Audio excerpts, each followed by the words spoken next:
Hello student, हमारा video class 10th के उन बच्चों के लिए जिनको इस साल बोर्ड का एग्जाम देना है, वो चाहे उनका कोई भी बोर्ड हो।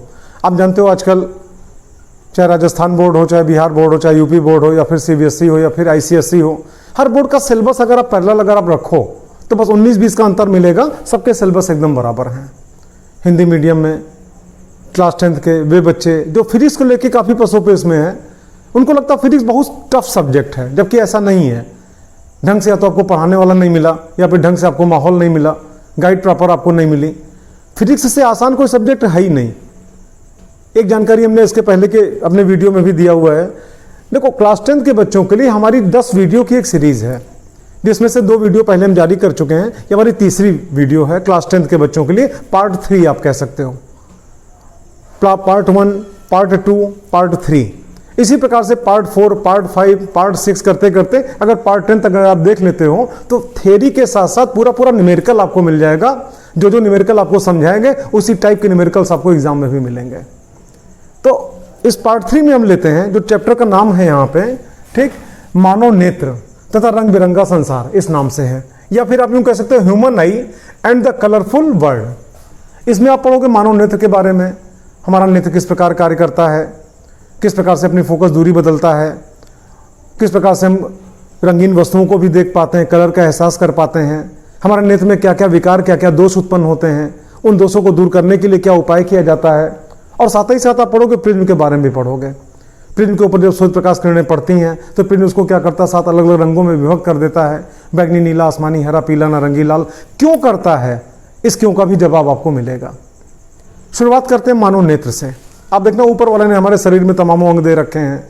कान है, नाक है, उसी प्रकार से क्या आंख भी है। ठीक, आंख ना होती तो ना आप हमको देख पाते, ना हम आपको देख पाते, बीच का स्क्रीन कुछ भी करता रहता। आंख के माध्यम से ही हम स्क्रीन पे आपके आ रहे हैं, आप हमको देख पा रहे हो, अपनी बात हम कह पा रहे हैं, आप सुन पा रहे हो कानों के माध्यम से, लेकिन देख पा रहे हो किसके माध्यम से, आंखों के माध्यम से। देखो, हमारा नेत्र एक प्रकार का प्राकृतिक लेंस है। प्राकृतिक लेंस का मतलब कि गॉड गिफ्टेड आप कह सकते हो, कोशिकाओं का बना हुआ है, सेल्स का बना हुआ है।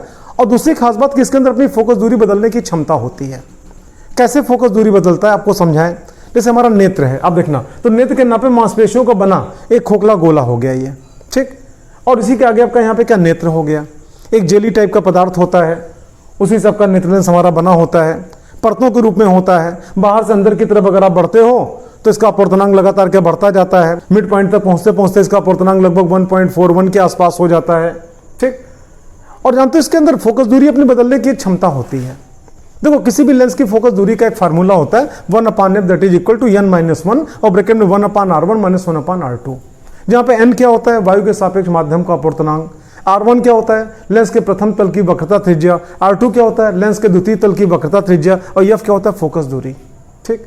हम अगर आपसे कहें, देखो, वक्रता और वक्रता त्रिज्या 2 अलग अलग चीजें हैं। जैसे हम यहाँ पे एक डायग्राम बनाए ऐसे, ये, और एक हमने बनाया ये ऐसे, ठीक। ध्यान से देखना, इसका नाम A और इसका नाम B, ठीक। हम अगर आपसे पूछें कि बताओ किसकी वक्रता ज्यादा है, वक्रता मीन्स क्या, टेढ़ापन, तो आप निश्चित रूप से कहोगे A की वक्रता ज्यादा है और इसकी तुलना में B की वक्रता कम है। वक्रता मीन्स क्या, टेढ़ापन। लेकिन ये मान लो किसी गोले का हिस्सा है, अगर आपसे कहें कि बेटा जिस गोले का हिस्सा है उस गोले को पूरा करो, तो अगर गोले को पूरा करोगे तो यहाँ पे क्या बहुत छोटा गोला बनेगा, ऐसे ये। और अगर आपसे कहें इस गोले को पूरा करो तो यहाँ पे क्या होगा, अपेक्षाकृत क्या बड़ा गोला बनेगा, ऐसे ऐसे बनेगा, ठीक। तो आप जानते हो इसकी वक्रता त्रिज्या इतनी छोटी व इतनी, और इसकी वक्रता त्रिज्या इतनी बड़ी। निष्कर्ष क्या निकला, इसकी तुलना में इसकी वक्रता में टेढ़ापन ज्यादा है, तो इसकी वक्रता त्रिज्या कम है, ठीक। या इसका उल्टा बोलो, इसकी तुलना में इसकी वक्रता हमने बोला है, इसकी तुलना में इसकी वक्रता में टेढ़ापन क्या कम है, तो इसकी वक्रता त्रिज्या ज्यादा है। निष्कर्ष क्या निकला, वक्रता अगर बढ़ेगी तो वक्रता त्रिज्या घटेगी, और वक्रता अगर घटेगी तो वक्रता त्रिज्या बढ़ेगी, ठीक। और ये फार्मूला आपका क्या बोल रहा है कि वक्रता त्रिज्या अगर ज्यादा होगी तो फोकस दूरी भी क्या होगी, ज्यादा होगी, और वक्रता त्रिज्या अगर कम होगी तो फोकस दूरी भी क्या होगी, कम होगी। हमारा नेत्र यही काम करता है। देखो, वास्तविकता आपको समझाएं, जैसे नेत्र है, समझाने के लिए आपको बताएं, मान लो जो नेत्र के आगे का लेंस है ये इस प्रकार से है, कोशिकाओं का बना हुआ है, सेल्स का, ट्रांसपेरेंट सेल्स, जेली का बना हुआ, बढ़े आगे इस प्रकार से, ठीक। अब होता क्या है, जब हम दूर की वस्तुओं को देखते हैं तो हमारा ऐसे बिल्कुल रहता है। ऐसे का मतलब यहाँ पे क्या, ये बिल्कुल वक्रता क्या बहुत कम होती है, मतलब वक्रता त्रिज्या बहुत अधिक होती है, मतलब फोकस दूरी बहुत अधिक होती है, ऐसे बिल्कुल ठीक। और जैसे जैसे हम पास की वस्तुओं को देखते जाते हैं या फिर वस्तु हमारे नजदीक आती जाती है, हम उसको निहार रहे होते हैं, देख रहे होते हैं, तो जैसे जैसे वस्तु पास आती जाएगी तो लेंस हमारा एक प्रकार से क्या ऐसे फूलता जाएगा, ऐसे ध्यान देना हमारे हाथ पे, ऐसे ऐसे फूलता जाएगा। वस्तु और नजदीक आई, ये लेंस आपका और फूल गया। इस प्रकार से जैसे जैसे वस्तु नजदीक आती जाएगी या हम नजदीक की वस्तुओं को देखते जाएंगे, ये नेत्र लेंस हमारा इस प्रकार से क्या फूलता जाएगा। हम ऐसा क्यों बोल रहे हैं जानते हो? फूलता जाएगा मतलब क्या, इसकी वक्रता मतलब टेढ़ापन क्या बढ़ता जाएगा, और जब टेढ़ापन बढ़ता जाएगा, वक्रता बढ़ती जाएगी, तो वक्रता त्रिज्या क्या होगी, घटती जाएगी, और जब वक्रता त्रिज्या घटेगी तो फोकस दूरी भी क्या होगी, घटेगी। और यही कारण है कि एक ही लेंस जो ऊपर वाले ने दे रखा है हमारे आपके नेत्रों में, उसी की सहायता से हम दूर की वस्तुओं को भी आसानी से देख पाते हैं और नजदीक की वस्तुओं को भी हम आसानी से देख पाते हैं। अपने नेत्र के लेंस में अपनी फोकस दूरी बदलने की क्षमता होती है, और इसी को हम क्या बोलते हैं, नेत्र की समंजन क्षमता। जब हम दूर की वस्तुओं को देख रहे होते हैं, हमारा नेत्र लेंस की वक्रता में इसका टेढ़ापन ठीक है बहुत कम होती है, वक्रता त्रिज्या बहुत अधिक होती है, तो फोकस दूरी भी बहुत अधिक होती है। आप यूं कह सकते हो लगभग आपका इनफाइनाइट दूर की वस्तुओं, अनंत में स्थित वस्तुओं को भी हम आसानी से आपका देख पाते हैं अगर उनकी प्रकाश किरण नेत्र तक पहुंचे और रेटिना पे प्रतिबिंब बनाए। और जैसे जैसे वस्तु नजदीक आती जाती है वैसे वैसे हमारा यहाँ पर नेत्र लेंस का इस प्रकार से फूलता जाएगा, मतलब इसकी वक्रता क्या होगी, बढ़ती जाएगी, तो वक्रता त्रिज्या क्या होगी, घटती जाएगी, और जब वक्रता त्रिज्या घटेगी तो फोकस दूरी घटेगी, और उसी नेत्र लेंस के माध्यम से हम नजदीक की वस्तुओं को भी देख पाते हैं। और अपने नेत्र लेंस के द्वारा फोकस दूरी को बदलने की क्षमता को हम नेत्र की समंजन क्षमता कहते हैं। लेकिन आप जानते हो कोई भी मांसपेशियां उसको सिकुड़ने की एक सीमा होती है। जैसे मान लो हमारी हथेली है, अगर आपसे कहें कि उंगली मोड़ो, तो अगर इधर मोड़ना होगा तो यहां से लेके यहां तक आप यहां पे क्या टच करा लोगे, इसको भी यहां से लेके यहां तक क्या टच करा लोगे ऐसे।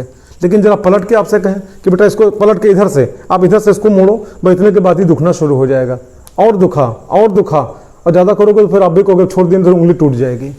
ठीक, तो उसी प्रकार से मांसपेशियों के सिकुड़ने की भी एक सीमा होती है। और जानते हो उस सीमा तक कि मांसपेशियां सिकुड़ गई लेकिन नेत्र में कोई विकार ना उत्पन्न होने पाए, कोई दर्द ना होने पाए, आपका सर ना दुखने पाए, ठीक है, उस सीमा तक अगर आपका यहाँ पे मांसपेशियां सिकुड़ के अगर लेंस अगर आपका फूल गया, मतलब वक्रता इसकी बढ़ गई, मतलब वक्रता त्रिज्या इसकी क्या घट गई, उस समय जो नेत्र लेंस की फोकस दूरी होती है वो जानते हो एक स्वस्थ नेत्र के लिए, एक स्वस्थ मनुष्य के नेत्र के लिए उसकी फोकस दूरी होती है 25 सेंटीमीटर।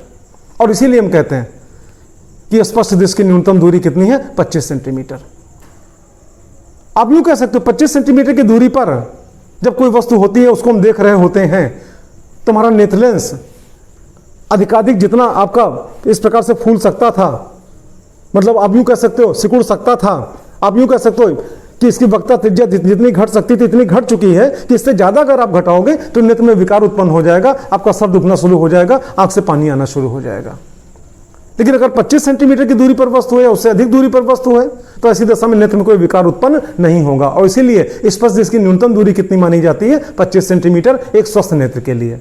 और अधिकतम दूरी तो इनफाइनाइट है, जहां तक चाहो वहां आप देखो, छत पे खड़े होकर आसमान निहारो, न जाने कितने तारे न जाने कितनी दूरी पर हैं, आसानी से आप उनको देखते हो, टिमटिमाते हुए आपको दिखाई पड़ते रहते हैं। ठीक, अब नेत्र में कुछ विकार भी उत्पन्न होते हैं। विकार का तात्पर्य क्या, दोष। ठीक, दोष के नाम पे जैसे मुख्यतः 6 दोष आपको पढ़ने हैं जो नेत्र में आपका अक्सर पाए जाते हैं। जैसे एक आपका होता है निकट दृष्टि दोष, ठीक, मायोपिया जिसको आप कहते हो। एक आपका होता है दूर दृष्टि दोष, ठीक, हाइपरमेट्रोपिया, ठीक है। और उसी प्रकार से आप आगे देखना जरा दूरदर्शिता, ठीक, इसको आप क्या बोलते हो, प्रेसबायोपिया, ठीक। फिर वर्णांधता, इसको आप क्या बोलते हो, कलर ब्लाइंडनेस। और फिर मोतियाबिंद। अक्सर आपने बड़े बुजुर्गों को आपने देखा होगा आपके घरों में, जब काफी बुजुर्ग हो जाते हैं तो आपने देखा होगा मोतियाबिंद का ऑपरेशन कराया, पहले एक आंख का कराया, कुछ दिन बाद दूसरे आंख का कराया, ठीक। तो ये आपका हो गया, कैटरैक्ट हो गया। और फिर आपका अबिंदुकता, ठीक, एस्टिग्मेटिज्म। ये इस प्रकार के 5 दोष आपको पढ़ने हैं। मुख्य रूप से आपको शुरू में पढ़ना निकट दृष्टि दोष और दूर दृष्टि दोष, पहले आप समझना। देखो नाम पे अगर आप आओ निकट दृष्टि दोष, लग रहा होगा निकट दृष्टि दोष मतलब नजदीक का देखने में दिक्कत हो रही है, जबकि गलत है। निकट दृष्टि दोष का मतलब समझे क्या हुआ कि वो व्यक्ति नजदीक का बहुत बेहतर देख पा रहा है, दूर का नहीं देख पा रहा है। अक्सर एक कंफ्यूजन लोगों को होता है, निकट दृष्टि दोष देखा, समझ गए निकट की दृष्टि में दोष होगा, ये कंफ्यूजन आप दूर करो। ऐसा कुछ नहीं है, उल्टा होता है। निकट दृष्टि दोष अगर है तो इसका मतलब क्या हुआ, निकट का बहुत स्पष्ट देख रहा है, दूर का नहीं देख पा रहा है। अच्छा, उसी प्रकार से यहां पे आओ दूर दृष्टि दोष, तो इसमें क्या होगा, दूर का स्पष्ट देख पा रहा है, नजदीक का नहीं देख पा रहा है। फिर आप पूछोगे नामकरण आपका उल्टा क्यों किया गया, नामकरण उल्टा नहीं किया गया, ये आपकी समझ का फेर है। जो आप सोच रहे हो वो सोच के नाम नहीं रखा गया। आपको समझाया जरा सा, पहले आप समझना, ये आपका नेत्र लेंस हो गया, ये सामने, ये पूरा गोला। अच्छा, होता क्या चीज है, जरा एक जानकारी और आपको दें। जैसे मान लो ये पूरा गोला है आपका, ये रेटिना कहलाता है, पीछे का पोर्शन, यहीं पे प्रतिबिंब बनता है, ठीक है। जब हम सामने की वस्तु को देखते हैं, जैसे मान लो पूरा आपका रेटिना ये है, और जो सामने का ओपन पोर्शन दिख रहा है, इसको आप समझ लेना नेत्र लेंस आपका लगा हुआ, ठीक। जब सामने की वस्तु को देखते हैं तो गोला ऐसे ही होता है। जब ऊपर देखना होता है तो हमको मुंडी ऊपर करने की आवश्यकता नहीं होती है, ये गोला सीधे ऊपर चला गया। नीचे की वस्तु को देखेंगे, गोला नीचे आ गया। सामने देखेंगे, गोला सामने आ गया। हम इधर की वस्तु को देखेंगे, गोला इधर घूम गया। इधर की वस्तु को देखेंगे, गोला इधर घूम गया। गोला अपनी जगह पे रहता है, गोला ही आपका ऐसे ऐसे ऊपर नीचे घूमता रहता है। अक्सर आपने सुना होगा, एक्सीडेंट हुआ, आंख बाहर निकल आई, तो आंख के नाम पे क्या है, गोला बाहर निकल गया, ठीक। अच्छा, अब होता क्या चीज है, पहले आप देखो वास्तविकता क्या है। ये आपका लेंस हो गया, ठीक। सामने से किरणें आई, ये किरणें आप देख रहे हो, इस लेंस के मुख्य अक्ष के क्या समांतर है, मतलब कहां से आई, अनंत से आई, मतलब क्या बहुत दूर से आई। और ये प्रकाश किरणें जब यहाँ पे लेंस पर पड़ी, ठीक, तो अक्सर होना क्या चाहिए कि इन प्रकाश किरणों को सीधे रेटिना पे फोकस होना चाहिए, रेटिना पे बनती और इस पर प्रतिबिंब हमको दिखाई पड़ता। लेकिन अगर ये प्रकाश किरणें रेटिना के बजाय रेटिना की ओर पहले ही फोकस हो जा रही हैं, मतलब जहां फोकस होना चाहिए उससे और पहले ही फोकस हो जा रही हैं, हमारे नेत्र लेंस के निकट फोकस हो जा रही हैं, ठीक, तो ये नेत्र का एक प्रकार से क्या दोष है, और इसी को हम क्या बोलते हैं, निकट दृष्टि दोष। आपको समझाएं निकट क्यों कहा गया, क्योंकि आप जानते हो इन प्रकार अगर नेत्र में कोई दोष कोई विकार नहीं है तो जो प्रकाश किरणें मुख्य अक्ष के समांतर आई, इन प्रकाश किरणों को नेत्र लेंस से अपवर्तित होकर और ठीक रेटिना पर फोकस होना चाहिए। लेकिन रेटिना पर अगर नहीं फोकस हो रही, अगर रेटिना पर फोकस हुई तो नेत्र आपका बिल्कुल सही है, कोई विकार नहीं है। लेकिन अगर रेटिना पे नहीं फोकस हुई, रेटिना के पहले ही फोकस हो गई या रेटिना के बाद फोकस हुई, तो फिर इसका मतलब क्या, नेत्र में विकार है। और सुनो, अगर नेत्र के, आप जानते हो अगर रेटिना के पहले फोकस हो गई तो कौन सा, निकट दृष्टि दोष। अगर रेटिना के बाद में फोकस हुई तो फिर क्या कहलाएगा, दूरदृष्टि दोष। जैसा कि आप यहां पे देखना, आप सुनो, ये प्रकाश किरणें अगर यहां पे रेटिना पे, एक बार फिर आपको समझाएं, ये प्रकाश किरणें अगर रेटिना पे फोकस होती है तो नेत्र में कोई विकार नहीं है, कोई दोष नहीं है। लेकिन अगर यही प्रकाश किरणें रेटिना के पहले फोकस हो गई तो निकट दृष्टि दोष, और रेटिना के बाद फोकस हुई, जैसा कि यहां पे हो रहा है, यहां फोकस हो रही हैं, तो फिर क्या कहलाएगा, दूर दृष्टि दोष, ठीक। अच्छा, इसका नाम निकट और दूर क्यों रखा गया, आप समझना, जहां फोकस होना चाहिए, कहां पे, रेटिना पे, वहां फोकस नहीं हो रही है प्रकाश किरणें, कौन सी, जो मुख्य अक्ष के समांतर आ रही हैं, अनंत से आ रही हैं, बहुत दूर से आ रही हैं, ठीक है। तो जो प्रकाश किरणें रेटिना पे जिनको फोकस होना चाहिए, रेटिना पे फोकस नहीं हो रही हैं, बल्कि रेटिना के बाईं तरफ यहां फोकस हो जा रही हैं, आप यूं कह सकते हो नेत्र लेंस के निकट फोकस हो जा रही हैं, तो इसको हम क्या बोलते हैं, निकट दृष्टि दोष। और यहां पे आप देख रहे हो जहां फोकस होना चाहिए वहां पे फोकस नहीं हो रही हैं, बल्कि वहां से क्या, दूर फोकस हो रही हैं, मतलब नेत्र लेंस से क्या और दूर फोकस हो रही हैं, तो ये क्या कहलाएगा, दूरदृष्टि दोष, ठीक। इसलिए नामकरण यहां से रखा गया। निकट दृष्टि दोष का मतलब क्या, कि जहां फोकस होना चाहिए वहां नहीं, उसके और पहले ही और निकट ही फोकस हो जा रही है, तो इसका नाम क्या पड़ गया, निकट दृष्टि दोष। और दूर दृष्टि दोष इसका नाम क्यों, जहां पे फोकस होना चाहिए, कहां पे, रेटिना पे, वहां पे फोकस नहीं हो रही है, बल्कि आप अपेक्षाकृत का जहां फोकस होना चाहिए वहां से और दूर फोकस हो रही है, तो फिर क्या कहलाएगा, दूरदृष्टि दोष। अब रही बात इस दोष को कैसे दूर किया जाए, या दोष क्यों उत्पन्न होता है, तो उत्पन्न होने का पहले तो कारण आपको समझाएं। देखो, उत्पन्न इसलिए आपका होता है कि कभी कभी उम्र बढ़ने के साथ या फिर किन्हीं कारणों से जो नेत्र लेंस आपका होता है, नेत्र लेंस में क्या विकार पैदा हो गया, विकार मतलब क्या, थोड़ा फूल गया, पिचक गया, कुछ आपका इस प्रकार से हुआ, तो इसकी फोकस दूरी बदल गई, और जब फोकस दूरी बदल गई, नहीं एडजस्ट कर पाया, तो फिर आपका दोष उत्पन्न हो गया। या फिर आपका कभी कभी यह भी हो सकता है कि जो आपका गोला है पूरा रेटिना वाला पूरा आंख का गोला एक प्रकार से क्या, फूल गया, बढ़ गया, बड़ा हो गया। तो जब बड़ा हो गया तो नेत्र लेंस इस प्रकार था कि रेटिना पे यहां फोकस करें, लेकिन ये पूरा गोला ही आपका फूल गया, बड़ा हो गया, तो फिर आपका पहले ही आपका फोकस होने लगा, रेटिना पे एक प्रकार से क्या, पिछड़ गया, ठीक। तो आप यूं कह सकते हो, अगर गोला बड़ा हो गया तो भी आपका दोष उत्पन्न हो जाएगा, अगर गोला छोटा हो गया तो ये दोष उत्पन्न हो जाएगा। या फिर आपका नेत्र लेंस की वजह से आपका, अगर नेत्र लेंस में कोई विकार उत्पन्न होगा तो फिर आपका दोष उत्पन्न हो जाएगा, ठीक। अब रही बात दूर कैसे किया जाए, आप देखना, दो प्रकार के लेंस मुख्यतः आपने पढ़े, कॉन्वेक्स लेंस और दूसरा कॉनकेव लेंस, या हिंदी में उत्तल लेंस और दूसरा अवतल लेंस। उत्तल लेंस को आप क्या बोलते हो, अभिसारी लेंस, कन्वर्जिंग लेंस, ये प्रकाश किरणों को मुख्य अक्ष की ओर क्या करता है, मोड़ता है। और अवतल लेंस, जिसको आप क्या बोलते हो, डाइवर्जिंग लेंस, ये प्रकाश किरणों को मुख्य अक्ष से दूर की ओर भेजता है, ठीक। तो अब आप खुद यहाँ पे दिमाग लगाओ, प्रकाश किरणों को यहाँ फोकस होना चाहिए और यहां के बजाय पहले ही फोकस हो गई हैं, ठीक। अब हम ऐसा कुछ करें तभी स्पष्ट देख पाएंगे, जब प्रकाश किरणें यहां के बजाय क्या, रेटिना पर फोकस हो, तो इसके लिए हमको यहां पे क्या, आगे लेंस लगाना पड़ेगा। तो ऐसा लेंस लगाएं जो अभिसारी हो कि अपसारी, या इंग्लिश में हम पूछें आपसे, कन्वर्जिंग हो या डाइवर्जिंग। आप सुनो, तो अगर कन्वर्जिंग होगा तो प्रकाश किरणों को और मुख्य की ओर मोड़ देगा और पहले ही फोकस होने लगेंगी। हम यहाँ पे डाइवर्जिंग लेंस का उपयोग करेंगे। डाइवर्जिंग लेंस का मतलब क्या, अवतल लेंस का उपयोग करेंगे, जो प्रकाश किरणों को क्या करेगा और फैला देगा, और जब फैला देगा तो इतना फैलावे कि प्रकाश किरण यहाँ के बजाय यहाँ पे फोकस हो, जैसा कि बगल में आप देख रहे हो। ठीक, आप यहाँ पे देखना, हमने इसके पहले कौन सा लेंस लगाया, यहाँ पे अवतल लेंस लगाया। ठीक, अब जब प्रकाश किरणें यहाँ पे आई ऐसे, ये देखना ये आई। ठीक, आप जानते हो कौन सा लेंस है, अपसारी लेंस है, मतलब क्या, कॉनकेव लेंस है, मतलब क्या, अवतल लेंस है। ये प्रकाश किरणों को क्या करेगा, दूर भेजेगा। तो प्रकाश किरणें ये गई ऐसे और यहाँ पे ऐसे आई, ऐसे आप देखना, ये इधर ये भेज दिया। ठीक, और जब प्रकाश किरणों को फैलाए तब जब अपना कमाल दिखाएगा तो प्रकाश किरणें पहले नहीं बल्कि ठीक रेटिना पे जाके और इस प्रकार से फोकस हो जाएंगी, ऐसे ऐसे। ठीक, तो आप यूं कह सकते हो अगर किसी को निकट दृष्टि दोष है तो अगर आपसे कोई पूछे कि तो उसको जो चश्मे में किस प्रकार का लेंस लगना चाहिए तो आप क्या बोलोगे, अवतल लेंस लगना चाहिए। अच्छा, अब आप यहां पे आओ, अगर दूरदृष्टि दोष है, दूरदृष्टि का मतलब क्या कि प्रकाश किरणों को रेटिना पर फोकस होना चाहिए था, रेटिना पर नहीं फोकस हुई बल्कि और दूर जाके फोकस हुई।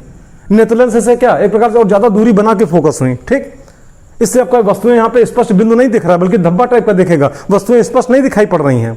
स्पष्ट कब दिखाई पड़ेंगी, जब ये यहाँ ना फोकस हो बल्कि यहाँ पे फोकस हो। तो इसके लिए यहाँ पे जो हम अब चश्मे में जो लेंस लगाएं वो कैसा लेंस लगाएं, अभिसारी लेंस लगाएं, मतलब कॉन्वेक्स लेंस लगाएं, मतलब क्या, उत्तल लेंस लगाएं, जो प्रकाश किरणों को मुख्य की तरफ क्या करे, मोड़ दे। और जब मोड़ देगा तो फिर आपका यहाँ फोकस हो जाएंगी, जैसा कि आप सामने देख रहे हो। यहाँ पे आप देखना, हमने इस जगह पे क्या किया, उत्तल लेंस लगाया, अब प्रकाश किरणें यहाँ पे आई ऐसे। ठीक, तो जब यहाँ पे आई तो इसने क्या किया, पहले इसी ने मोड़ दिया ऐसे, ये लो ऐसे। ठीक, ये प्रकाश किरणें दूर से आई और इसने यहीं पे क्या किया, मोड़ दिया। और जब इसके अंदर गई तो यहाँ पे इसने फिर अपना कमाल दिखाया, इसने फिर मोड़ा और मोड़ के फिर आपका वही प्रकाश किरणें आपका यहाँ पे इस प्रकार से ये फोकस हो गई। ठीक, तो इस प्रकार से आप देखना, एक निकट दृष्टि दोष और दूसरा दूर दृष्टि दोष। ठीक, तो निकट दृष्टि दोष में क्या हुआ कि रेटिना पे फोकस होना चाहिए था, रेटिना के बजाय और पहले ही फोकस हो गई, तो निकट दृष्टि दोष कहलाया। और उसको दूर करने के लिए हमने क्या किया, चश्मे में कौन सा लेंस का उपयोग करेंगे, अवतल लेंस का। और दूरदृष्टि दोष में आप देख रहे हो कि रेटिना पे फोकस होना चाहिए था तो रेटिना पे नहीं फोकस हुई बल्कि क्या और दूर फोकस हुई। तो रेटिना पे स्पष्ट प्रतिबिंब प्राप्त करने के लिए हमने चश्मे में यहाँ पे कौन सा लेंस लगाया, उत्तल लेंस लगाया। इस प्रकार से दो दोष आपने देखा, क्यों उत्पन्न होता है और कैसे उसको दूर करेंगे। फिर आप यहाँ पे देखो जरा दृष्टि दोष। अब इसमें क्या होता है, देखो उम्र बढ़ने के साथ साथ कुछ लोगों के नेत्रों में दोनों प्रकार का उत्पन्न हो जाता है दोष। वो दूर का भी नहीं देख पाते, नजदीक का भी नहीं देख पाते हैं।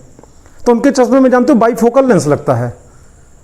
लेंस दो भाग में बटा होता है, ऊपर का भाग क्या अवतल रखा जाता है, नीचे का भाग क्या उत्तल रखा जाता है। तो ऊपर का जो अवतल भाग है उससे वो दूर की वस्तुओं को देखते हैं और नीचे का भाग जो उत्तल होता है उससे वो क्या करते हैं, नजदीक की वस्तुओं को देखते हैं। तो इस प्रकार के दोष को आप क्या बोलते हो, जरा दूरदर्शिता बोलते हो, जरा दृष्टि दोष बोलते हो। ठीक है, अच्छा फिर आपका बाणांधता, ये जो दोष है, आप देखो हमारा जो आपका पूरा पूरा नेत्र है या पीछे का रेटिना वाला पोर्शन है, ठीक है, उसमें कुछ खास प्रकार के सेल होते हैं, कोनिकल सेल कहलाता है, शंक्वाकार सेल कहलाता है, जिनके माध्यम से हमको कलर का आभास होता है। ठीक, तो कुछ लोगों के नेत्रों के अंदर आपका विकार उत्पन्न होता है कि शंक्वाकार सेलों की संख्या, कोनिकल सेल्स की संख्या बहुत कम होती है और जिससे कि कलर का उनको आभास नहीं हो पाता है, सारे कलर को पहचान नहीं पाते हैं। तो आपको समझाएं, आसानी से इस दोष को दूर कर पाना बहुत संभव नहीं है। आसानी से अनुवांशिकता के कारण भी ये दोष पाया जाता है। परिवार में अगर बड़ों बुजुर्गों में भी किसी में अगर दोष रहा तो माना जाता है कि आगे बच्चों की पीढ़ी में भी ये दोष आपका चलेगा। ठीक है, पूरी सफलता आपकी ढंग से आपका इसमें नहीं मिल पाती, क्योंकि भाई शंक्वाकार सेल्स हैं। अब शंक्वाकार सेल्स या तो पैदा डेवलप किया जाए, तो अभी टेक्नोलॉजी इतनी डेवलप नहीं हो पाई कि हम रेटिना के अंदर शंक्वाकार सेल आपका डेवलप कर पाए जो है। तो ये दोष आपका मतलब असंभव तो नहीं कहा जाएगा, लेकिन आसानी से संभव नहीं इस दोष को दूर कर पाना। ठीक है, फिर आपका यहाँ पे मोतियाबिंद, अक्सर घर के बुजुर्गों को आपने देखा होगा, उम्र बढ़ती गई, 60-65 के ऊपर हुए या आजकल तो और कम उम्र में भी लोगों के, आप अगर मिलो काले रंग का चश्मा लगाएं, क्या हुआ, मोतियाबिंद का ऑपरेशन कराए हैं। ठीक, इसमें क्या होता है, जो हमारा नेत्र लेंस है उसके ऊपर एक लेयर जम जाती है, ट्रांसपेरेंट या फिर धुंधली टाइप की लेयर जम जाती है, जिससे कि सामने की वस्तुएं हमको स्पष्ट नहीं दिखाई पड़ती, धुंधली दिखाई पड़ती हैं। ठीक है, तो इस दोष को भी दूर ऑपरेट करके आपका दूर किया जाता है। ठीक है, दोनों आंखों में भी हो सकता है, एक आंख में भी हो सकता है, जैसा भी होता है, मतलब आप यूं कह सकते हैं नेत्र लेंस के आगे पतली सी लेयर जम जाती है, जिससे कि वस्तुएं हमको धुंधली दिखाई पड़ती हैं, और इस दोष को हम क्या कहते हैं, मोतियाबिंद कहते हैं। ठीक है, उम्र बढ़ने के साथ साथ इस दोष के आपका उत्पन्न होने की संभावना प्रबल होती है। और एक दोष सामने आप यहाँ पे देख रहे हो, अबिंदुकता। इसमें क्या होता है, जिसके नेत्र में इस प्रकार का विकार है, दोष है, तो उसके अंदर जानते हो क्या खासियत होगी, दूर की वस्तुओं को देख रहा है, तो हॉरिजॉन्टल चीजों को बहुत स्पष्ट देख पाएगा और वर्टिकल को स्पष्ट नहीं देख पाएगा, या इसका उल्टा, वर्टिकल को स्पष्ट देख रहा है, हॉरिजॉन्टल को स्पष्ट नहीं देख पाता है। तो जब ऐसी स्थिति आती है कि हॉरिजॉन्टल स्पष्ट दिख रहा है, वर्टिकल स्पष्ट नहीं दिख रहा है, या वर्टिकल स्पष्ट दिख रहा है, हॉरिजॉन्टल स्पष्ट नहीं दिख रहा है, तो इस प्रकार के दोष को हम क्या बोलते हैं? अबिंदुकता। और इसको दूर करने के लिए हम अक्सर वहां पे सिलिंड्रिकल टाइप के यानी वेलनाकार लेंसों का उपयोग करते हैं और लेंसों का उपयोग करके उसको दूर करने का पूरा प्रयास किया जाता है।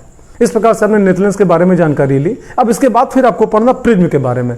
प्रिज्म क्या होता है, हम प्रिज्म भी आपको दिखाने जा रहे हैं। प्रिज्म क्या होता है, सूर्य प्रकाश किरणें पड़ती हैं 7 रंगों में, कैसे उसको बांट देता है। ठीक, तो अगला हेडिंग आपका इसके बाद फिर प्रिज्म। कांच की बनी एक संरचना होती है जो 2 आनत पृष्ठों से घिरी होती है। देखो आनत मतलब क्या, नत, नत मीन्स के झुकना, आओ झुके, मतलब आप जानते हो कांच की बनी, हम आपको सामने दिखाएं, सामने प्रिज्म है। ठीक, और यहाँ पे देख रहे हो कांच का बना हुआ है, और इधर का पृष्ठ आप यहाँ पे देखो ये झुका हुआ है, इधर ये झुका हुआ है। ठीक है, तो ये आनत पृष्ठ कहलाएगा, आनत पृष्ठ कहलाएगा, झुका हुआ पृष्ठ कहलाएगा। ठीक, कांच का बना हुआ है। नीचे का जो आपका पोर्शन है, ये नीचे वाला, ये इसको हम कहते हैं प्रिज्म का आधार। ये आपका ऊपर का पोर्शन, ये आप जानते हो क्या कहलाता है? प्रिज्म का शीर्ष कहलाता है, हेड। ठीक है, और ये आनत पृष्ठ हो गया, आनत पृष्ठ हो गया, और इसी को आप अपवर्तक पृष्ठ भी कहते हो। अपवर्तक पृष्ठ क्यों? प्रकाश किरणें इधर से पड़ेंगी, इसके अंदर जाएंगी और इधर से इस पार से निकलेंगी। आप यूं कह सकते हो, प्रकाश किरणें इस पे पड़ी, अंदर अपवर्तित हुई और फिर यहाँ इस पृष्ठ से क्या हुई? निर्गत हुई। तो सामने आप देख रहे हो प्रिज्म के बारे में, इसी की पढ़ाई आप करने जा रहे हो। ठीक है, कांच का बना हुआ है, ये पृष्ठ आनत पृष्ठ, ये पृष्ठ आनत पृष्ठ, इसको भी क्या कहते हो? अपवर्तक पृष्ठ, और इसको भी क्या कहते हो? अपवर्तक पृष्ठ। और नीचे बेस, जहां पे इसको हम रखेंगे ऐसे, जैसे हथेली पे हमको इसको रखना है, ऐसे रखा, तो जो हिस्सा आपका नीचे हमारे हथेली पे रखा हुआ है, इसको आप क्या कहते हो? प्रिज्म का आधार, बेस। ठीक, अब प्रकाश किरणें जब इसके ऊपर पड़ी, अंदर गई, अपवर्तित हुई और फिर यहां से बाहर निर्गत हुई, तो पहले आप डायग्राम के माध्यम से आप देखना कि ये आपका जो हमने दिखाया प्रिज्म, ये उसी का बड़ा डायग्राम ने ये दिखाया। ठीक, ये आपका ऊपर ए हो गया, ए मतलब क्या? प्रिज्म का शीर्ष हो गया। ये बीसी क्या हो गया? प्रिज्म का आधार हो गया। ए बी क्या हो गया? प्रिज्म का अपवर्तक पृष्ठ हो गया। और उसी प्रकार से एसी भी क्या है? प्रिज्म का अपवर्तक पृष्ठ है। और ये पूरा अरेंजमेंट किसका बना हो? कांच का बना हुआ है। आप ये पढ़ने जा रहे हो कि जब कोई प्रकाश किरण प्रिज्म पर आपतित होगी तो किस प्रकार से अपवर्तित होगी, मतलब प्रिज्म द्वारा प्रकाश का अपवर्तन, प्रकाश का प्रिज्म द्वारा अपवर्तन। ठीक, आप देखना ये सामने प्रिज्म का डायग्राम आप देख रहे हो। अब मान लो कोई प्रकाश किरण है, श्वेत प्रकाश किरण है, इसके ऊपर ऐसे आपतित हुई, आप देखना ऐसे श्वेत प्रकाश। ठीक,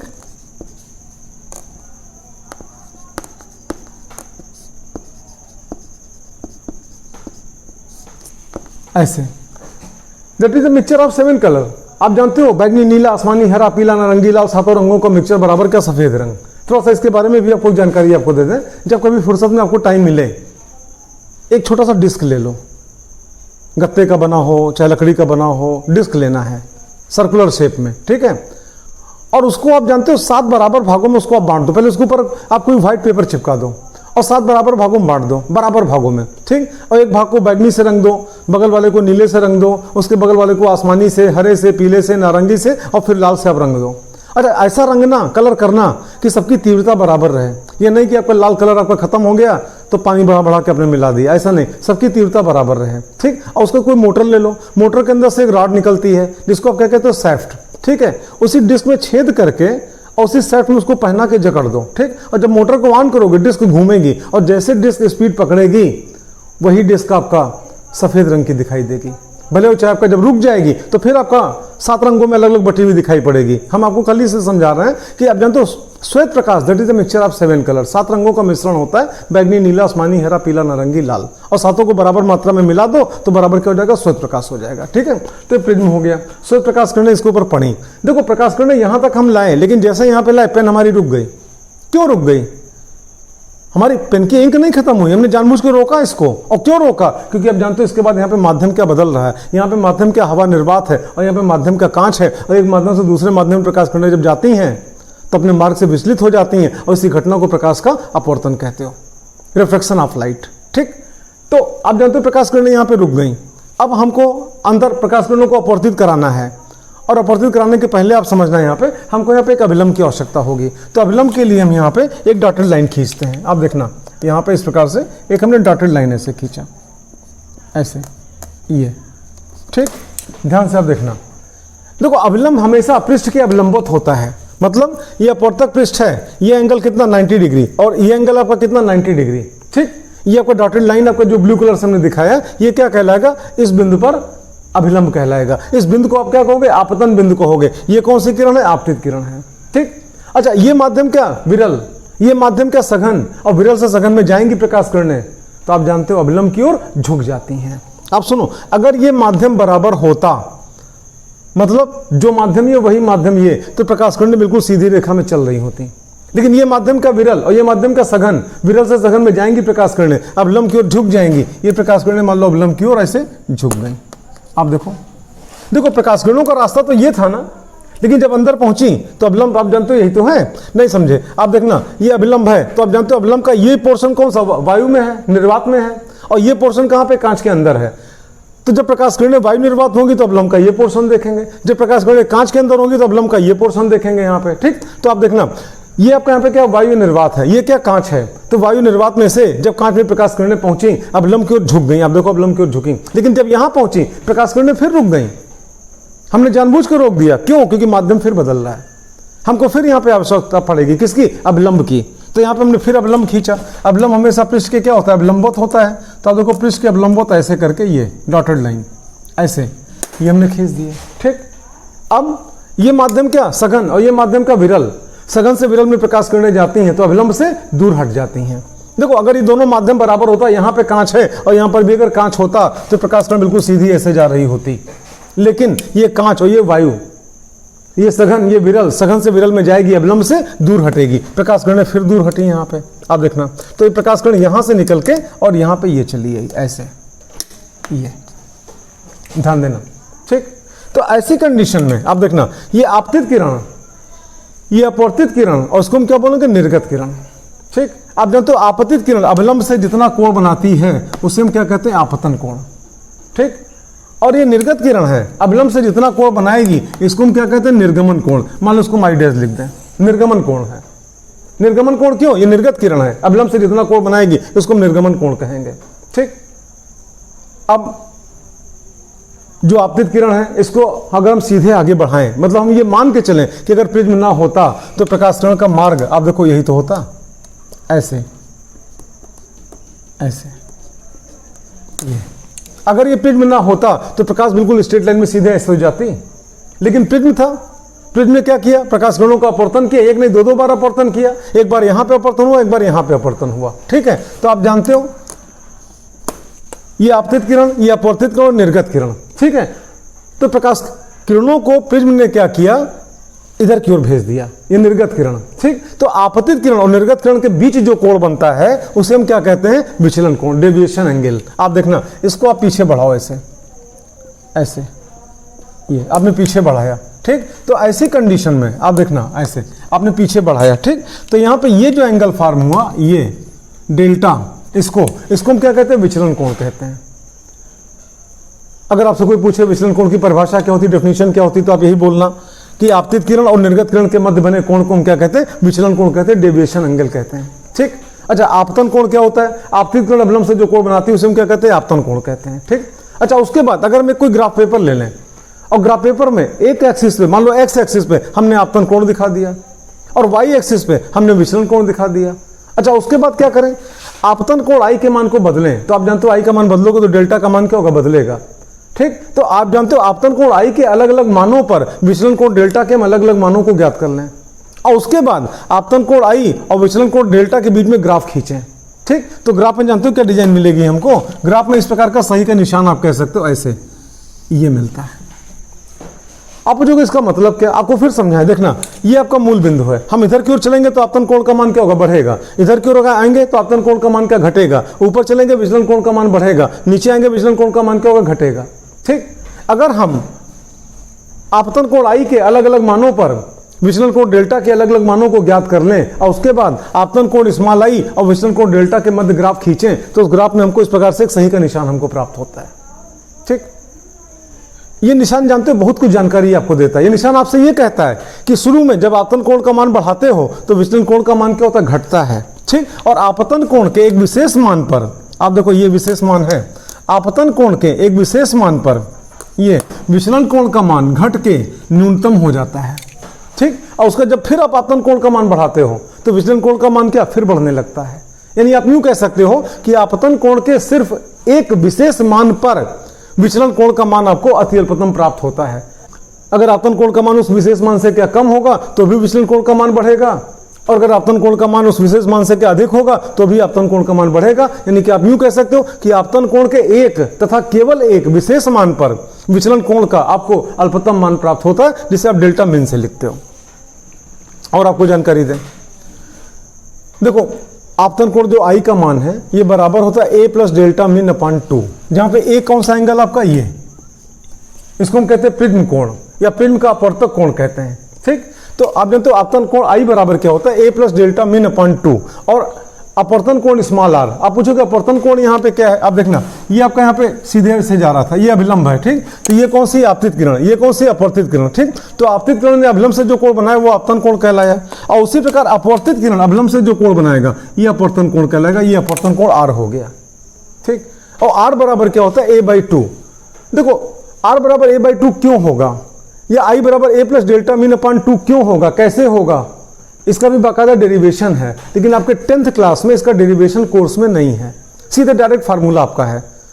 अगर आपको डेरिवेशन देखना हो तो हमारे चैनल पे अगर आप देखोगे इंटरमीडिएट के बच्चों के लिए हमने तमाम वीडियो डाल रखी है, लगभग 300 से ऊपर वीडियो पड़ी है, उसी में आप सर्च करना, प्लेलिस्ट में आप देखना, आपको इसका डेरिवेशन मिल जाएगा कि आई बराबर ए प्लस डेल्टा मीन अपॉन 2 क्यों होगा और आर बराबर ए अपॉन 2 क्यों होगा। इस क्यों का जवाब आपको मिल जाएगा वहां पे, लेकिन फिलहाल आपके 10th के सिलेबस में नहीं है, ज्यादा क्यों में उलझने की आवश्यकता नहीं है। आप इतना समझना आई बराबर क्या होता है, A plus delta mean upon 2 और आर बराबर क्या, ए अपॉन 2, जहां पे ए क्या आपका प्रिज्म एंगल है या प्रिज्म का अपवर्तक कोण है, ये कोण है, और डेल्टा मीन क्या अभी आपने देखा, डेल्टा मीन जानते हो क्या है, आपतन कोण का वह विशेष मान जिस पर विचलन कोण का मान आपको अल्पतम प्राप्त होता है। तो विचलन कोण का जो भी अल्पतम मान प्राप्त होता है उसको हम क्या कहते हैं, डेल्टा मीन से लिखते हैं। ठीक, तो ऐसी कंडीशन में स्नेल का नियम आपने पढ़ा, अभी इसके पहले जो वीडियो नंबर आपका पार्ट 1 था, पार्ट 2 था, उसमें आपने देखा स्नेल का नियम बराबर क्या होता है। आप जानते हो sine i upon sine r बराबर कांस्टेंट, और इसी को आप क्या कहते हो 1n2। 1n2 मतलब क्या, पहले माध्यम के सापेक्ष दूसरे माध्यम का अपवर्तनांक। यहाँ पे आप देख रहे हो पहला माध्यम क्या वायु है, दूसरा माध्यम आपका यहाँ पे क्या कांच है, तो 1n2 की जगह पे हमने सीधे क्या लिख दिया, ANG लिख दिया, A फॉर क्या एयर और G फॉर क्या ग्लास, वायु के सापेक्ष कांच का अपवर्तनांक, क्योंकि प्रिज्म हमारा किसका बना हुआ है, कांच का बना हुआ है। ठीक, तो ANG बराबर क्या, sine i upon sine r, Snell के नियम से, और आई बराबर कितना है, A plus delta mean upon 2, और आर बराबर क्या, ए अपॉन 2। तो इस वैल्यू को हमने यहाँ पे आई की जगह पे इसकी वैल्यू और आर की जगह पे इसकी वैल्यू फीड कर दिया। इस प्रकार से आपका फॉर्मूला निकल के आया, ANG बराबर sine i upon sine r बराबर sine A plus delta mean upon 2 upon sine a/2। ये जानते हो प्रिज्म के अपवर्तन कोण के लिए आपका फार्मूला है। अगर आपको ANG का मान मालूम हो, डेल्टा मीन का मालूम हो तो A का मान निकाल सकते हो, या A का मान मालूम हो, ANG मालूम हो तो डेल्टा मीन निकाल सकते हो। इस प्रकार से ये आपका प्रिज्म संबंधी आपका फार्मूला हो, या इसको प्रिज्म का अपवर्तक सूत्र भी कहते हैं। अब आगे पढ़ाई चलती है। देखो प्रिज्म के ऊपर जब सूर्य प्रकाश किरणें पड़ती हैं, प्रिज्म क्या करता है, 7 रंगों में उसको बांट देता है। देखो ट्रिग्नोमेट्री का एक फार्मूला है, लिमिट थीटा टेंड्स टू 0। देखो थीटा इक्वल टू 0 नहीं है, टेंड्स टू 0। टेंड्स टू 0 का मतलब क्या हुआ कि थीटा का मान आपका 0 की ओर अग्रसर है, अब 0 की तब 0, लेकिन 0 नहीं। अगर 0 होता तो थीटा बराबर 0 लिखा होता। ठीक है, तो लिमिट थीटा टेंड्स टू 0 पे साइन थीटा बराबर थीटा कैसे होता है, आगे जब आप पढ़ाई करोगे 11th क्लास में जाओगे, अगर आप मैथ लोगे, कैलकुलस आप पढ़ोगे, बाकायदा आधे पन्ने का डेरिवेशन है ये।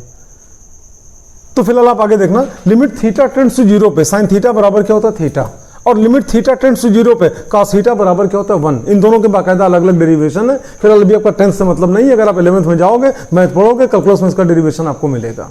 ठीक है, यहाँ पे डायरेक्ट हम इस्तेमाल कर रहे हैं। और अगर साइन और cos आपको मालूम है तो बाकी जितने भी हैं, टेन है, काट है, सेक है, कॉसेक है, सबका आप यहाँ पे लिमिट आप निकाल सकते हो इस लिमिट पे। जैसे आप देखो, अगर आपसे कहें कि लिमिट थीटा टेंड्स टू 0 पे tan थीटा बराबर क्या होगा, तो आप जानते हो साइन थीटा बटे cos थीटा बराबर क्या, tan थीटा होता है। ठीक, तो इधर साइन थीटा बटे cos थीटा बराबर tan थीटा, तो इधर थीटा बटे 1 बराबर क्या, थीटा। यानी कि आप यूं कह सकते हो लिमिट थीटा टेंड्स टू 0 पे tan थीटा बराबर क्या होगा, थीटा। खैर ज्यादा आपको जानने की आवश्यकता नहीं, आप खाली इतना देखो आप यहाँ पे कि लिमिट थीटा टेंड्स टू 0 पे अगर साइन थीटा है तो साइन थीटा की वैल्यू बराबर कितना होगा, थीटा के। या अगर आपसे कहें लिमिट आई टेंड्स टू 0 पे साइन आई बराबर क्या होगा, आई, या लिमिट आर टेंड्स टू 0 पे साइन आर बराबर क्या होगा, आर, या लिमिट एक्स टेंड्स टू 0 पे साइन एक्स बराबर क्या होगा, एक्स। ठीक, अब आप यहाँ पे आओ, अगर हम ये मान के चलें कि हमारा आपतन कोण आई बहुत छोटा है, टेंड्स टू 0, और अपवर्तन कोण स्मॉल आर भी बहुत छोटा है, टेंड्स टू 0, तो ऐसी कंडीशन में आप देखो लिमिट आई टेंड्स टू 0 पे साइन आई बराबर क्या होगा, आई के, और लिमिट आर टेंड्स टू 0 पे साइन आर बराबर क्या होगा, आर के। अब अभी आपने फार्मूला देखा था ANG बराबर sine i upon sine r, Snell का नियम।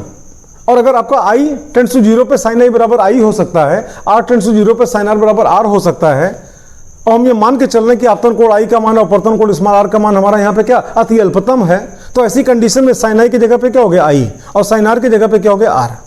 ठीक, अच्छा आगे चलो, I का मान अभी आपने तुरंत देखा, I बराबर कितना a plus delta mean upon 2 और R का मान कितना a अपॉन 2। तो ऐसी कंडीशन में 2 से 2 कैंसिल हो गया ये। ठीक, तो आपका निकला क्या ANG बराबर a plus delta mean upon a, ये निकला। अब a को आप इधर ट्रांसफर कर दो तो यहाँ पे क्या हो जाएगा ANG इंटू a बराबर a प्लस डेल्टा मीन, ये आपका निकला। अब हमको डेल्टा मीन की वैल्यू चाहिए, तो डेल्टा मीन को रोको और इसको ट्रांसफर करो, तो डेल्टा मीन बराबर कितना हो गया ANG into a minus a, यहाँ भी है यहाँ भी है, हमने a कॉमन ले लिया, तो यहाँ पे क्या निकला delta mean that is equal to ANG minus 1 into a। ठीक, ये आपका मेन फार्मूला आपका निकला। अब यहाँ पे अपनी आसानी के लिए अगर मान लो अल्पतम विचलन कोण को डेल्टा मीन बार बार ना लगाए, मीन कोण वहां पर सफिक्स में लगाए बार बार, हम खाली डेल्टा से इसको इस्तेमाल करें। मतलब क्या, यदि अल्पतम विचलन कोण डेल्टा मीन को हम केवल डेल्टा से लिखें, मीन ना लगाएं। ठीक, ये अंडरस्टूड है कि हमने डेल्टा बोला तो डेल्टा मीन ही माना जाएगा। ठीक, अच्छा उसके बाद चलो, और जो अपवर्तनांक ANG है इतना बड़ा ANG, मान लो उसको खाली n से लिखें, तो ऐसी कंडीशन में आप देखो है ना, यदि अल्पतम विचलन कोण डेल्टा मीन को डेल्टा से तथा अपवर्तनांक ANG को स्मॉल n से व्यक्त करें, तो डेल्टा मीन की जगह पे क्या हो गया डेल्टा, इक्वल की जगह पे इक्वल, ANG की जगह पे यहाँ पे क्या n, माइनस की जगह पे माइनस, 1 की जगह पे 1 और ब्रैकेट बंद हुआ यहाँ पे a और ब्रैकेट बंद यहाँ पे a। इस प्रकार से आप देख रहे हो विचलन कोण का एक फार्मूला आपको निकल आया कि प्रिज्म के द्वारा अगर प्रकाश किरणों का विचलन होता है तो विचलन कोण का फार्मूला क्या होगा, डेल्टा बराबर n माइनस 1 इंटू a, जहाँ पे n क्या है प्रिज्म के पदार्थ का अपवर्तनांक है और a क्या है आपका प्रिज्म का अपवर्तक कोण या प्रिज्म कोण या शीर्ष कोण, जो भी कह लो। अभी अपने डायग्राम में देखा था ऊपर टॉप वाला जो तिरछा आपका कितने एंगल पे आपका दोनों आपका अनतल झुके हुए, वो कोण आपका यहाँ पे a कहलाएगा। अब आते हैं, देखो प्रिज्म के ऊपर जब सूर्य प्रकाश किरणें पड़ती हैं तो प्रिज्म उसको 7 रंगों में विभक्त कर देता है। उसका कारण क्या है, आप कारण पढ़ने जा रहे हो, एक जानकारी आपको दे। प्रिज्म का पदार्थ मतलब कौन, कांच का अपवर्तनांक अलग अलग रंगों के लिए अलग अलग होता है, और बैगनी रंग के लिए सबसे अधिक होता है और लाल रंग के लिए सबसे कम होता है। अपनी बात फिर हम दोहराएं यहाँ पे, प्रिज्म के पदार्थ मतलब कौन, कांच का अपवर्तनांक अलग अलग रंगों के लिए अलग अलग होता है और बैगनी रंग के लिए सबसे अधिक होता है और लाल रंग के लिए सबसे कम होता है। ठीक, तो जब बैगनी रंग के लिए n का मान सबसे ज्यादा होगा तो निश्चित रूप से बैगनी रंग के लिए डेल्टा का मान भी क्या होगा, सबसे ज्यादा होगा। मतलब बैगनी रंग की किरणें अपने मार्ग से क्या सबसे अधिक विचलित होंगी। और जब लाल रंग के लिए n का मान सबसे कम होता है तो निश्चित रूप से लाल रंग के लिए डेल्टा का मान क्या होगा, सबसे कम होगा, अर्थात लाल रंग की प्रकाश किरणें अपने मार्ग से सबसे कम विचलित होंगी और बाकी जो 5 रंग बचे वो इनके बीच में विचलित हो जाएंगे। और यही कारण है कि जब प्रिज्म के ऊपर 7 रंगों का मिश्रण मतलब कि क्या श्वेत प्रकाश किरणें पड़ती हैं तो प्रिज्म क्या करता है, उनको 7 अलग अलग रंगों में विभक्त कर देता है। आप देख रहे हो ये सामने प्रिज्म कांच का बना हुआ, आनत पृष्ठ या यूं कह सकते हो अपवर्तक पृष्ठ, और इसको क्या बोलोगे, प्रिज्म का अपवर्तक कोण, या इसी को प्रिज्म कोण भी कह सकते हो, और उसको किससे लिखते हो, कैपिटल A से। ठीक, ये आपका प्रिज्म का आधार हो गया। ये कोई श्वेत प्रकाश किरण इसके ऊपर पड़ी, that is the mixture of 7 colour. ठीक, अब प्रकाश किरण यहाँ पे रुक गई, क्यों रुक गई, क्योंकि माध्यम बदल रहा है। हमको यहाँ पे किसकी आवश्यकता होगी, अवलंब की। यहाँ पे हमने एक अवलंब खींच लिया ऐसे, अवलंब हमेशा पृष्ठ के क्या होता है, अवलंबवत, तो पृष्ठ के अवलंबवत हमने ऐसे एक अवलंब खींच दिया। अभी हमने आपको क्या बताया कि बैगनी रंग की प्रकाश किरणों के लिए प्रिज्म के पदार्थ का अपवर्तनांक सबसे अधिक होता है और लाल रंग की प्रकाश किरणों के लिए प्रिज्म के पदार्थ का अपवर्तनांक सबसे कम होता है। इसलिए जो बैगनी रंग की किरण होगी वो अपने मार्ग से सबसे अधिक विचलित होगी और जो लाल रंग की प्रकाश किरण होगी वो अपने मार्ग से सबसे कम विचलित होगी। तो आप देखो बैगनी रंग के लिए हमने क्या किया, प्रकाश किरण को विचलित कराया, सबसे ज्यादा विचलित करा दिया, ये लो।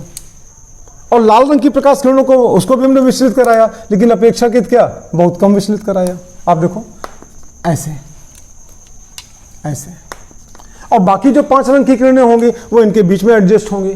बैगनी के तुरंत बाद नीला, फिर आसमानी, फिर हरा, फिर पीला, फिर नारंगी, और तब इसका नंबर आएगा लाल का। अब जब प्रकाश किरण यहां पहुंची, यहां माध्यम फिर बदल रहा है, और जब फिर बदलेगा तो यहाँ पे फिर हमको अवलंब की आवश्यकता होगी। ठीक, यहाँ पे हमने अवलंब खींचा ऐसे। अवलंब हमेशा पृष्ठ के क्या होता है, अवलंबवत होता है, ये लो ऐसे ऐसे। यहां पर भी हमने क्या अवलंब खींचा ऐसे। आप पूछो दो क्यों खींचा, क्योंकि एक किनारा बैगनी, दूसरा किनारा कौन, लाल, दोनों किनारे पर हमने अवलंब खींचा।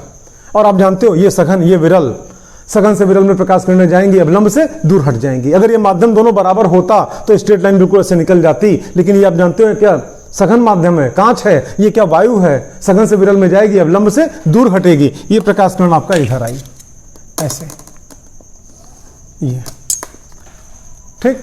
आप पूछो कहां झुकी, आप देखो स्केल लगाओ, आप देखो ये, आप जानते हो इसका रास्ता तो ये था ना, ठीक। यहां से आपका इधर की ओर आई, मतलब अवलंब से क्या और दूर हटी, इधर की तरफ गई। अच्छा, उसी प्रकार से जो आपकी ये वाली किरण है लाल वाली, ये भी अपने मार्ग से विचलित होगी, अवलंब से दूर हटेगी। तो आप यहां पे देखना, अगर दोनों माध्यम बराबर हो तो स्ट्रेट लाइन ऐसे जाती, लेकिन आप जानते हो अवलंब से दूर हटना है, थोड़ा सा किधर नीचे आएगी ये, तो ये किरण आपका इधर की तरफ आ गई लाल वाली, ये लो ऐसे ऐसे। बाकी जो 5 रंगों की प्रकाश किरणें हैं वो इनके बीच में एडजस्ट हो जाएंगे, बैगनी, फिर नीला, फिर आसमानी, फिर हरा, फिर पीला, फिर नारंगी, और तब इनका नंबर आएगा लाल का, रेड का, ठीक। आर, और ये आपका बैगनी है, वायलेट, ठीक। और जानते हो अगर इसको पीछे बढ़ाएं, किसको, लाल वाले को, ऐसे,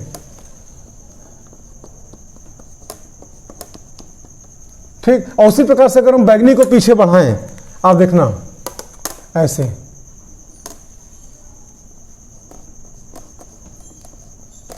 ऐसे, ठीक। तो इनके बीच ये जो कोण बना, इसको हम थीटा से लिखते हैं, और इसको हम कहते हैं कोणीय वर्ण विक्षेपण। कोणीय वर्ण विक्षेपण मतलब आप यूं कह सकते हो कि बैगनी तथा लाल रंगों की निर्गत किरणों के मध्य बने कोण को हम क्या कहते हैं, कोणीय वर्ण विक्षेपण। आप यहां पे आप देखना, कोणीय, कोणीय क्यों, क्योंकि कोण में नाप रहे हो, वर्ण, वर्ण मीन्स क्या, रंग, विक्षेपण, रास्ते से क्या विचलित हुआ है, विक्षेपण, ठीक। अच्छा, इसकी वैल्यू क्या होगी तो आपको समझाएं।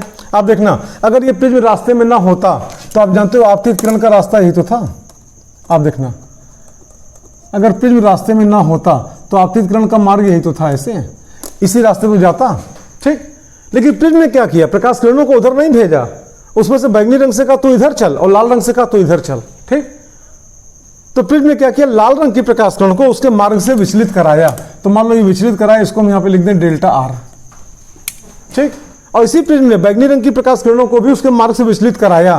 तो जो कराया विचलित, यहां पे आप देखना, इसको हम लिख दें डेल्टा वी, ठीक। आप खुद देख रहे हो डेल्टा वी का मान ज्यादा है, डेल्टा आर का मान क्या कम है, और होना भी चाहिए, क्योंकि आप जानते हो डेल्टा बराबर क्या होता है, n-1 इंटू ए, डेविएशन एंगल, विचलन कोण, अभी तुरंत आपने देखा है, ठीक। ये देखो, ये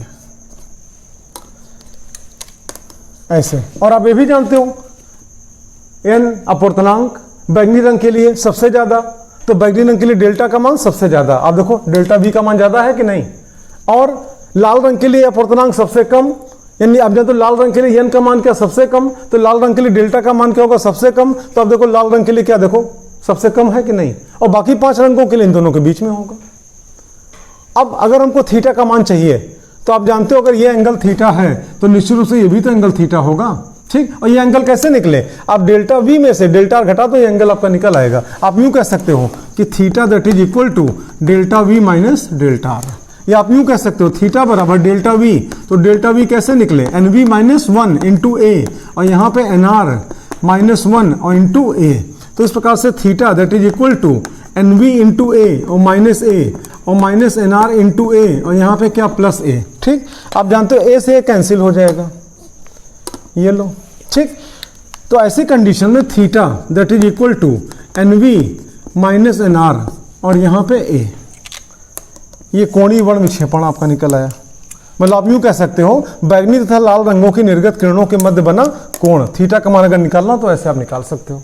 और यही कारण है कि प्रिज्म अपने ऊपर आपतित श्वेत प्रकाश किरणों को 7 अलग अलग रंगों में इस प्रकार से विभक्त कर देता है।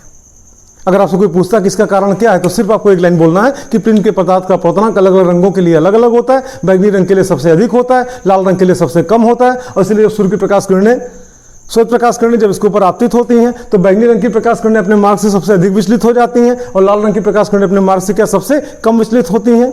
अपने मार्ग से विचलित हो जाने की इसी घटना को आप क्या कहते हो, वर्ण विक्षेपण। वर्ण मीन्स क्या होता है, रंग, वर्ण विक्षेपण।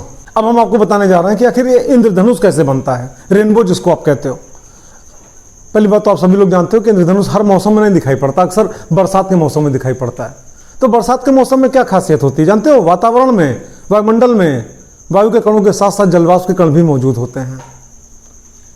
और सूर्य की श्वेत प्रकाश किरणें जब जलवाष्प के कणों पर पड़ती हैं, अंदर प्रवेश करती हैं, तो उसके आंतरिक पृष्ठ से परावर्तित होकर फिर जब बाहर निर्गत होती हैं तो 7 रंगों में उसको भी क्या करती है, विभक्त करती हैं। इस प्रकार 7 रंगों की एक आपका धनुष के आकार की एक संरचना दिखाई पड़ती है, जिसको आप क्या कहते हो, इंद्रधनुष कहते हो, रेनबो कहते हो।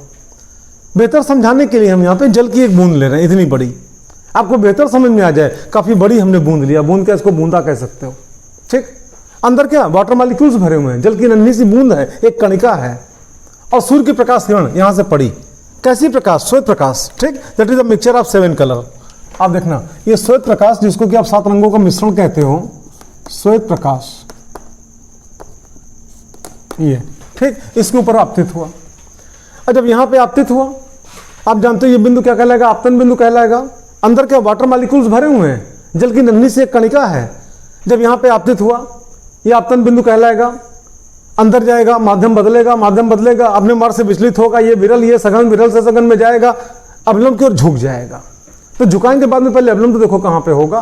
तो अगर बूंद को गोलाकार माने तो बूंद का सेंटर यही तो होगा, ठीक। तो सेंटर से मिलाते हुए हमने इसे एक अभिलंब खींच दिया, देखो ये, ठीक। और ये क्या, विरल, ये सघन, विरल से सघन में गया, अभिलंब की ओर झुका। और अभी आपने देखा अपवर्तनांक अलग अलग रंगों के लिए अलग अलग, बैगनी रंग के लिए सबसे ज्यादा और लाल रंग के लिए सबसे कम। तो जो बैगनी रंग की प्रकाश किरण थी वो अपने मार्ग से, आप जानते हो इसका मार्ग कौन, यही तो है। अगर जलवाष्प की कणिका ना पड़ती तो प्रकाश सीधे ऐसे जाता कि नहीं जाता। तो आप जानते हो बैगनी रंग की प्रकाश किरण अपने मार्ग से क्या सबसे अधिक विचलित हो गई, और लाल रंग की प्रकाश किरण अपने मार्ग से अपेक्षाकृत कम विचलित हुई। तो इस प्रकार से 7 रंगों में तो यही बट गया। लेकिन अभी प्रकाश किरणें कहां, बूंद के अंदर, जलवाष्प की कणिका के अंदर है अभी। तो बैंगनी रंग की प्रकाश किरण इधर गई, लाल रंग की प्रकाश किरण यहां गई, और कणिका के इस पृष्ठ पे आपका, यानी आप यूं कह सकते हो कि कणिका के इधर की सतह के आंतरिक पृष्ठ पर यहां पे आपतित हुई।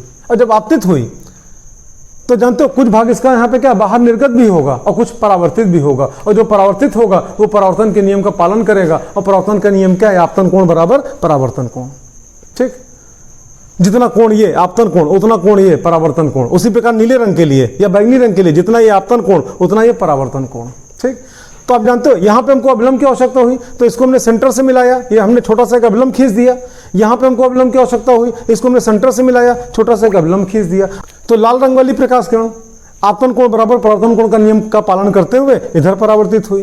जो बैंगनी रंग की प्रकाश किरण है वो आपतन कोण बराबर परावर्तन कोण का पालन करते हुए इधर आपको परावर्तित हुई, यहां पे आई।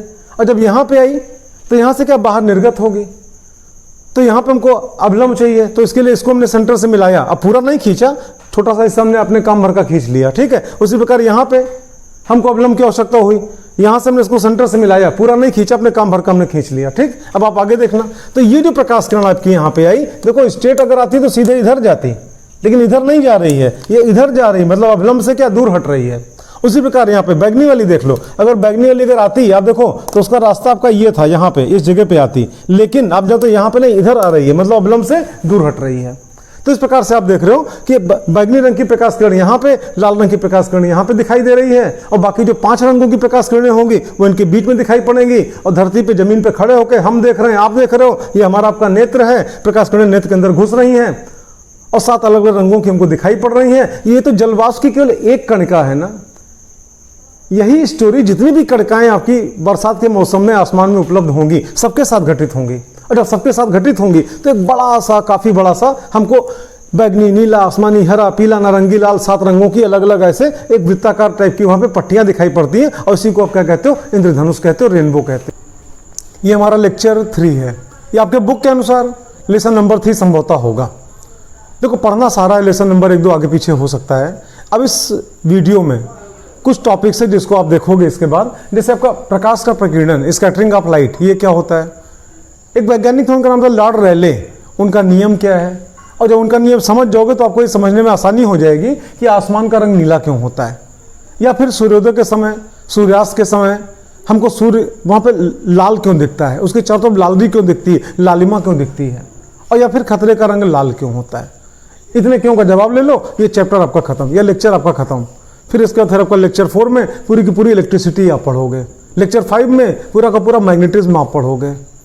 और इस प्रकार से 10 लेक्चर की जो हमारी सीरीज है, इसको अगर आप देखोगे तो पूरा का पूरा आपका 10th क्लास का पूरा फिजिक्स आपको तैयार मिलेगा। क्योंकि जैसे थ्योरी खत्म होगी उसके बाद के सारे वीडियोस में हम लाइन से, सीरियल से आपको न्यूमेरिकल्स आपको लगवाएंगे, और सिलेक्टेड न्यूमेरिकल जो कंपटीशन के पॉइंट ऑफ व्यू से और आपके बोर्ड के पॉइंट ऑफ व्यू से भी काफी इंपॉर्टेंट होंगे। तो हम शुरू करते हैं सबसे पहले स्कैटरिंग ऑफ लाइट या प्रकाश का प्रकीर्णन। देखो ये होता क्या चीज है।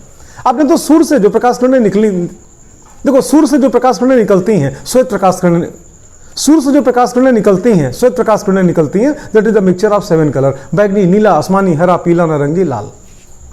ये जो मैंने नाम बोला ये तरंगदैर्घ्य के बढ़ते क्रम में है। सबसे कम तरंगदैर्घ्य किसका होता है? बैगनी का, फिर नीला का, फिर आसमानी का, फिर हरे का, फिर पीले का, फिर नारंगी का, और सबसे अधिक तरंगदैर्घ्य किसका होता है? लाल रंग का होता है। प्रकाश का प्रकीर्णन क्या होता है? अब देखना, प्रकाश किरणों के मार्ग में जब कोई ऐसे कण आते हैं जिनका आकार प्रकाश के तरंगदैर्घ्य के कोटि का हो।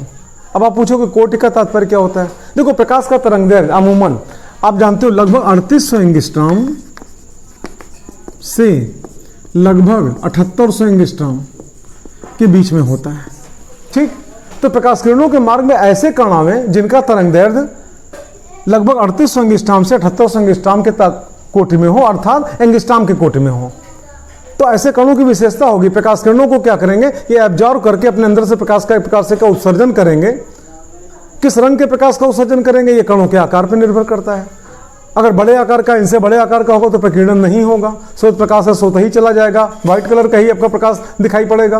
लेकिन अगर आकार अगर छोटा है तो प्रकाश किरणों का प्रकीर्णन होगा। और अब जब तो प्रकाश का जो प्रकीर्णन है वो अलग अलग रंगों के लिए क्या अलग अलग होता है। ठीक, तो अगर आपसे कोई पूछता है कि प्रकाश के प्रकीर्णन से क्या समझते हो, तो इसके जवाब में आपको सिर्फ इतना बोलना है कि प्रकाश किरणों के मार्ग में, माध्यम में जब ऐसे कोई कण आते हैं जिनका आकार प्रकाश के तरंगदैर्घ्य के कोटि का होता है, तो वे कण उन प्रकाश किरणों को एब्जॉर्ब करके अपने अंदर से प्रकाश का उत्सर्जन करते हैं या बाहर निकालते हैं। इस घटना को हम क्या कहते हैं? प्रकाश का प्रकीर्णन कहते हैं, स्कैटरिंग ऑफ लाइट कहते हैं। अब इसके बारे में एक वैज्ञानिक थे लॉर्ड रेले, उन्होंने अपना एक नियम दिया था। देखो नियम क्या है? I is directly proportional to 1/λ की पावर 4। इसका मतलब क्या हुआ? I क्या जानते हैं? प्रकीर्णित प्रकाश की तीव्रता, और लैम्डा क्या? प्रकाश का तरंगदैर्घ्य। जैसे श्वेत प्रकाश अभी हमने नाम लिया, that is the mixture of 7 colour, बैगनी, नीला, आसमानी, हरा, पीला, नारंगी, लाल। और आप जानते हो बैगनी रंग का तरंगदैर्घ्य सबसे कम और लाल रंग का तरंगदैर्घ्य सबसे अधिक होगा।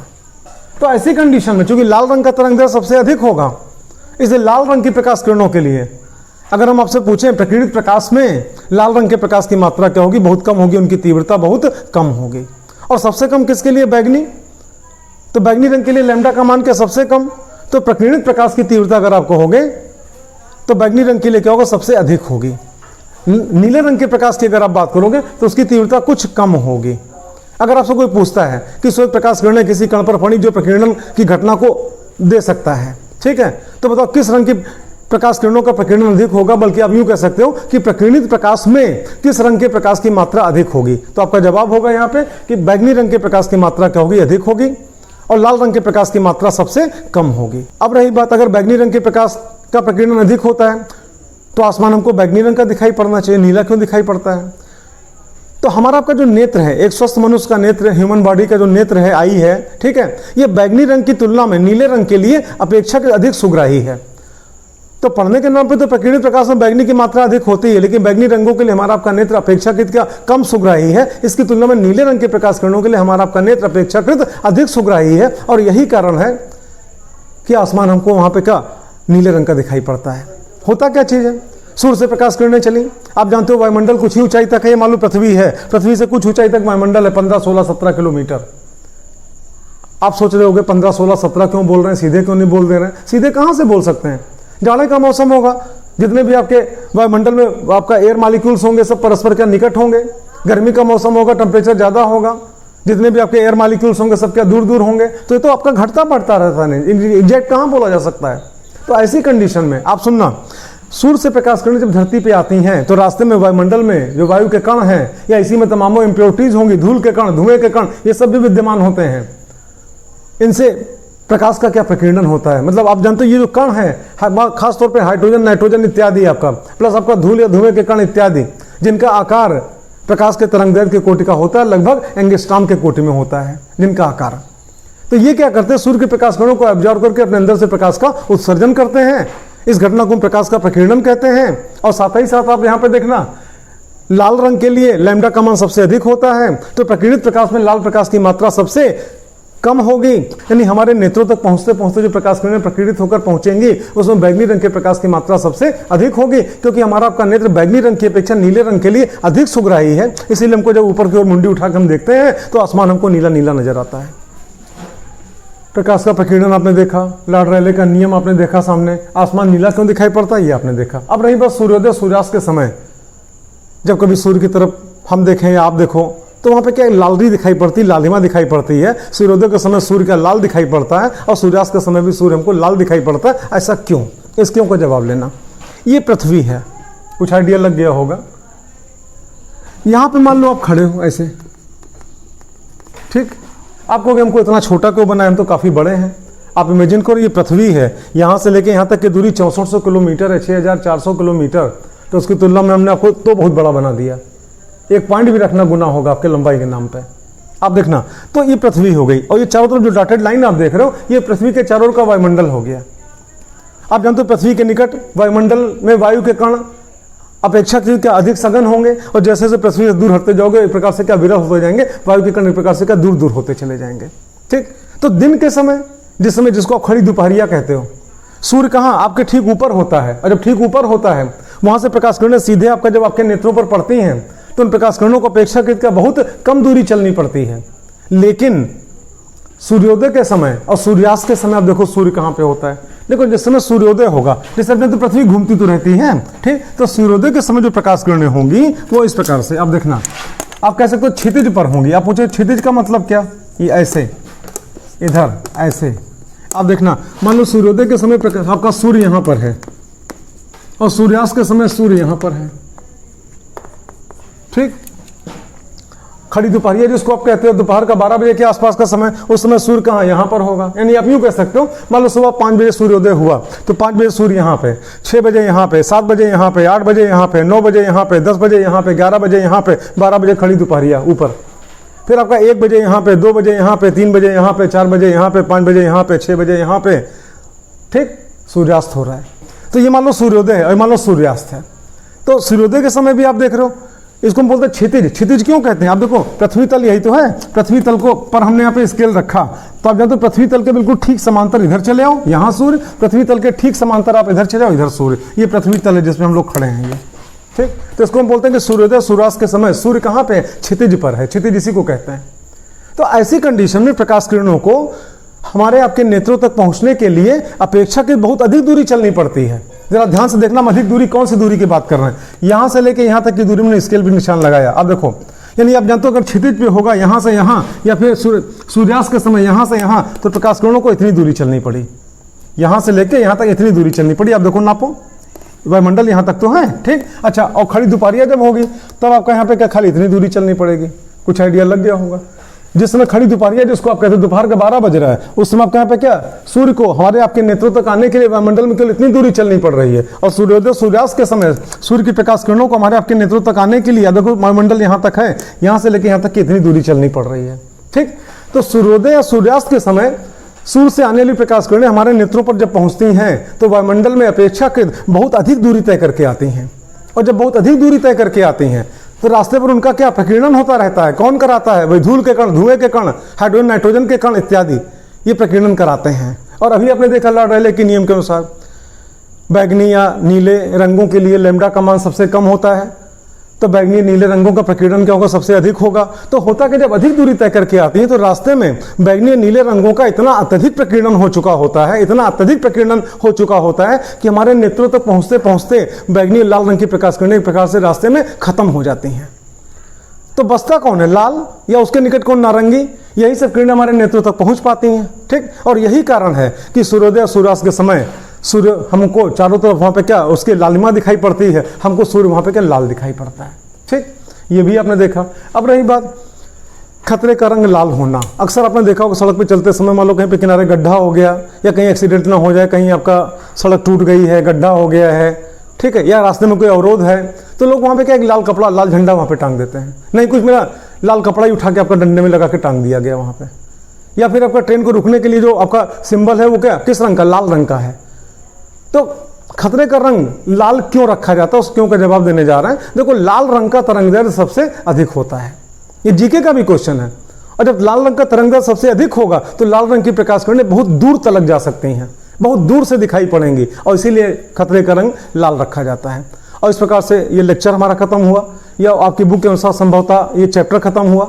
इसके बाद का लेक्चर नंबर 4, जिसमें पूरी की पूरी इलेक्ट्रिसिटी बहुत आसान तरीके से आपको हम समझाएंगे। आप पूरी सीरीज जरूर देखना, लेक्चर 1 से लेकर लेक्चर 10 तक पूरी थ्योरी कंप्लीट होगी और पूरा न्यूमेरिकल कंप्लीट होगा। और जो भी न्यूमेरिकल आपके एग्जाम में आएगा या फिर आपका कंपटीशन में आएगा, अब हम ये तो नहीं करें कि यही न्यूमेरिकल आ जाएगा, लेकिन संख्या बदल के लगभग ऐसे ही आपको मिलेगा। That's all, best of luck.